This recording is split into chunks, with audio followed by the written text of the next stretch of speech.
تو مجھے رات سے کچھ لوگ میسج بھیج رہے ہیں کہ آج 16 مارچ ہے اور آپ کا پیدائش کا دن ہے، مبارک ہو، اللہ سب کو جزا دے۔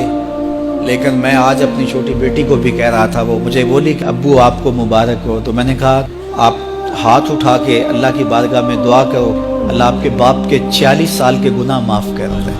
یہ تو زندگی گزر گئی ہے، 46 سال میرے ہاتھ سے نکل گئے ہیں، میں الٹا بھی لٹک جاؤں تو یہ میرے ہاتھ نہیں آ سکتے۔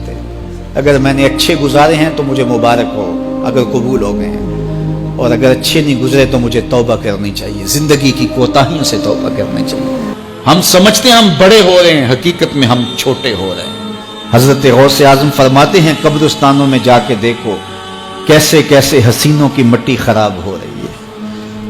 اللہ اکبر، بدن خاک میں مل گئے، ہڈیاں چور چور ہو گئی، ریزہ ریزہ ہو گئی، قبروں کے نشان بھی مٹ گئے، کتبے بھی ٹوٹ گئے، اور اسی طرح ہم مل کے مٹی کا رزق بننے والے ہیں۔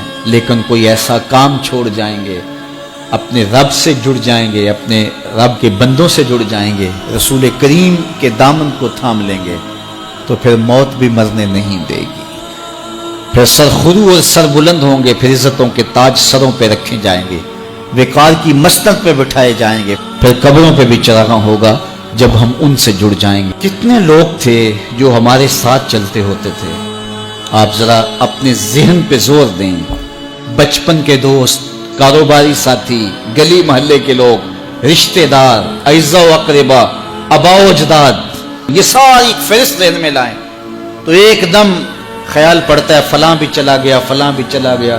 کوئی سال کے بعد اچانک کوئی بات یاد آتی ہے تو یاد آ جاتا ہے، کوئی 6 ماہ کے بعد یاد آتا ہے۔ کئی ایسے لوگ ہیں کہ سال ہا سال بعد یاد، ہاں وہ بھی ہوتا تھا۔ مٹی کا رزق بن گئے، قصہ پارینہ بن گئے۔ کہانی تو اتنی سی ہے نا، جو اکڑ اکڑ کے چلتے تھے آج وہ مٹی کا رزق بن گئے ہیں۔ جو اپنے بدن پہ چٹکی مٹی بھی نہیں پڑنے دیتے تھے، آج ان کے کفن بھی تار تار ہو گئے۔ کتنے نوجوان ہیں جنہوں نے اپنی توبہ کو مؤخر کیا تھا بڑھاپے کے لیے، اور آج قبرستانوں میں دفن ہیں۔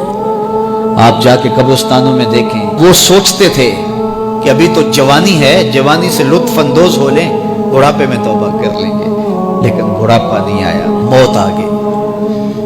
موت تو برحق ہے، یہ تو آ کے رہنی ہے، لیکن بڑھاپا لازمی نہیں ہے کہ ضروری آئے۔ حضرت امام غزالی نے ایک بڑی خوبصورت بات لکھی، فرماتے ہیں معاشرے میں نظر دوڑا کے دیکھو، زیادہ بچے ہیں، زیادہ جوان ہیں یا زیادہ بوڑھے ہیں؟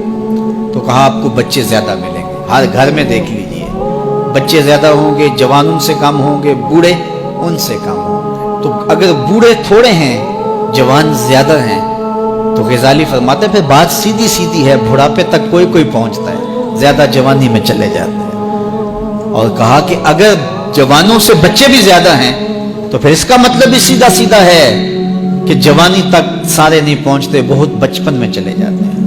غرہ کس پہ، ناز کس پہ، غرور کس پہ، تکبر کس پہ؟ یہ زندگی تیزی کے ساتھ کٹ رہی ہے، لمحہ لمحہ میں اور آپ موت کے قریب ہو رہے ہیں۔ تو یہ مختصر زندگی جو اللہ کی امانت ہے، اس کو اللہ کے نام پہ گزارو۔